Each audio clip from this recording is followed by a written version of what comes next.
a lot of people came from Syria and Iraq. Approaching the number is 3 million people in Turkey. That's a huge number. It's of course creating a lot of problems in Turkey. There is a certain level of nativism against the migrants. But if you think about the sheer size of the people who came, only 1 million people went to Europe, and it created so much problems in Europe. 3 million are in Turkey. It's almost a demographic change. Of course, culturally, they're not that different. A huge part of the society is very willing to take the migrants in. And most of the migrants are living in cities near to Syria and Iraq, which are not really culturally that different. There are even family bonds across the border between Turkish southern cities and Syria. But still the number is so big and they're spread so much around Turkey, and there's such a big burden on Turkey. The government is criticized in a sense because some believe that its policies led to this migration problem.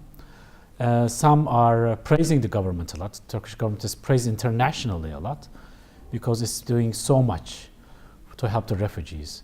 Turkey has aid activities everywhere around the world, from Somalia to Myanmar to Haiti, everywhere. But of course the Syrian refugees are the biggest chunk of it. Now, even though it has a lot of influence into Turkish politics, the open door policy has to continue, because the second reason is that there's nothing much you can do about it. Turkey shares 800 kilometers common border with Syria. It's always been very difficult to control this border. And once these people started to come desperately, closing the doors was not an option. It was also not practically feasible. Now, diplomatically, the migration problem influenced Turkey's relations in two ways. One is, yes, humanitarian diplomacy became an important part of Turkish diplomacy. Turkey has been mostly inward-looking country, okay? But once this humanitarian problem emerged, Turkey started to develop its tools, diplomatic tools, and its government agencies for aid. So being an aid-giving country, Turkey has been receiving aid, okay?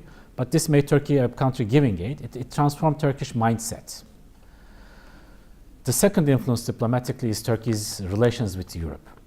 Because the migrants came to Turkey and now they started to move to Europe, Turkish diplomacy, in terms of its relations with Europe, has also evolved.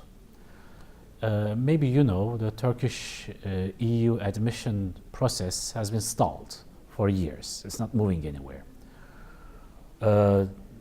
Because Europe is so much concerned with its own problems.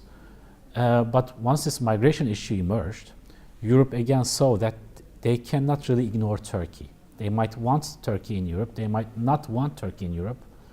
It doesn't matter, they have to do something. They have to deal with Turkey. So it actually gave a new perspective to Turkey's relations, diplomatic relations with EU.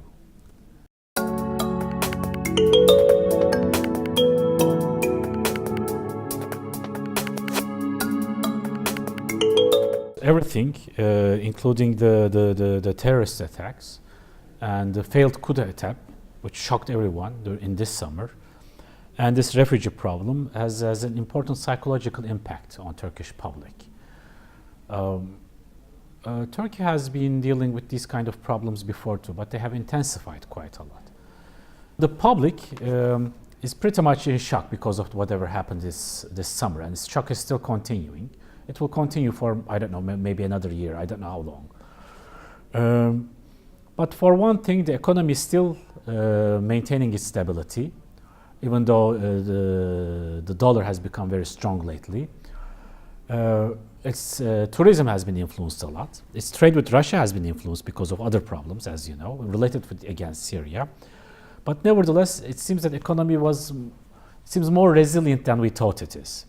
Turkish public is pretty much consolidated because of these problems.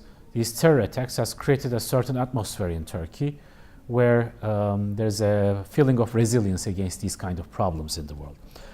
Now, because there are so many problems, And because of the problems with the EU, and because of the general in the world, there's a trend towards nativism, there's a trend towards in the world, as we have talked in the symposium, an inward-looking mindset. This influences United States with Trump, European Union with Brexit and its own problems, maybe Japan in certain senses, Asia everywhere. Now I think it is more than important, it's vital for Turkey to have very good international linkages with friendly countries. Now Turkish-European relations are in strain. Turkish-American relations, I don't know what kind of a path it will follow after Trump coming to power. We don't know yet, but Turkish-American relations have been very strained too. Because of the Arab Spring, Turkish relations with Middle East are also very strained. So Turkey started to turn its focus towards Russia, Central Asia, which are not really alternatives to EU or the Western countries. No, Japan is a very special country. Japan is an Eastern country, but it's also a Western country. It's an Asian country, but it's a Western Asian country, right? And Japan and Turkey enjoy very good relations historically, diplomatically, and the leaders are also very good friends. So I think if Turkey strengthens its relations with Japan, it will help Turkey to keep its Western focus. That is to say, strengthening Turkey's relations with Japan would be an anchor tying Turkey to the liberal free world order. It would certainly help the development of Turkish democracy in a positive way, and it will also help Turkish people to look abroad. This is very important at a time when Turkish relations with the EU and the United States is not very good, I think. And even though, as you have said, there's a certain level of unrest because of whatever happened, compared with other Middle Eastern countries, Turkey is still relatively stable. The coup d'etat attempt was bound to fail. I'm not surprised that it failed. I'm very surprised that it happened in the first place, because it was bound to fail, I think. I think the democratic norms in Turkey are rather strong. But as I said, to escape an inward-looking mindset, Turkey should strengthen its relations, and Japan is a very good partner in terms of that. And I think relations with Japan will further stabilize Turkey.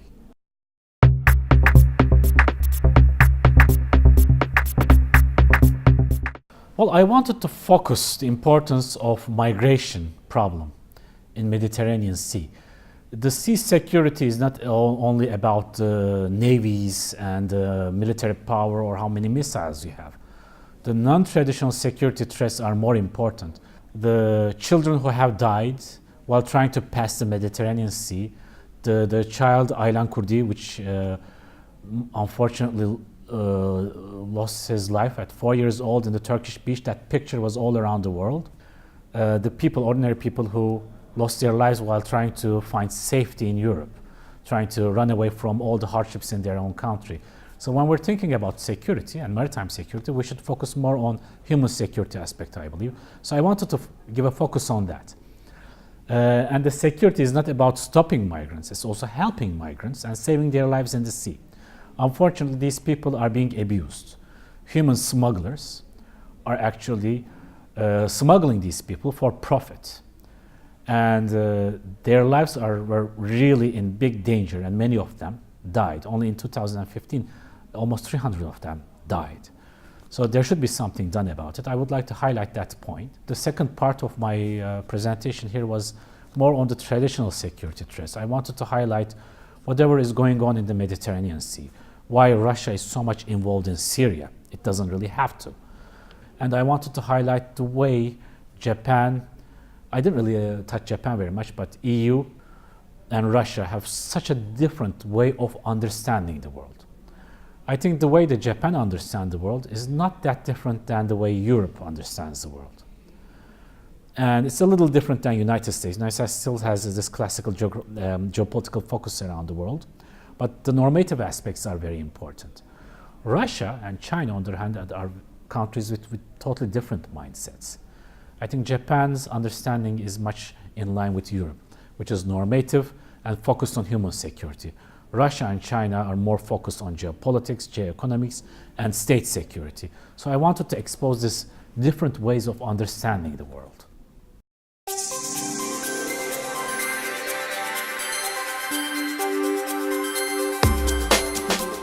I'm familiar with Sasakawa Peace Foundation's efforts. They're also doing a lot of projects in Turkey. Unfortunately, I couldn't be a part of any of the projects. I couldn't work with Sasakawa Peace Foundations, but I would like to do that in the future.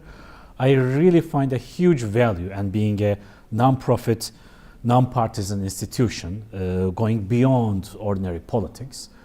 I'm a member of a university called TOBB, which means the University of Chambers of Commerce and Industry. Some universities in Turkey are very politicized. But in Turkey, my university, my institution, and the board of directors are pretty much people who are beyond focus, because everybody is a member of Turkish Chambers of Commerce and Industry. It doesn't have any political color. And I believe in this world of polarization from United States, to Southeast Asia, there is a huge polarization also in Europe, left and right, liberals and conservatives and everything. There should be institutions and people who should be able to look beyond this polarized way of looking at the rest of the world. Sasakawa Peace Foundation is pretty much interested in every issue, especially humanitarian issues, development, and I believe that such institutions must increase in the world, and they should be made stronger in the long run. That private institutions should be helping them, private companies should be helping them, governments should be giving them support, and they should expand their scope and their field of work. The thing is that, theoretically speaking, the world is an anarchical world. I study international politics. There is no world government or states to organize things. So there are many different states competing with each other, like Russia, China, USA, etc. And these security problems are increasing. Japan, South China Sea, North Korea, In this world of no central authority, institutions like United Nations, intergovernmental institutions, or institutions like Sasakawa Foundation, NGOs,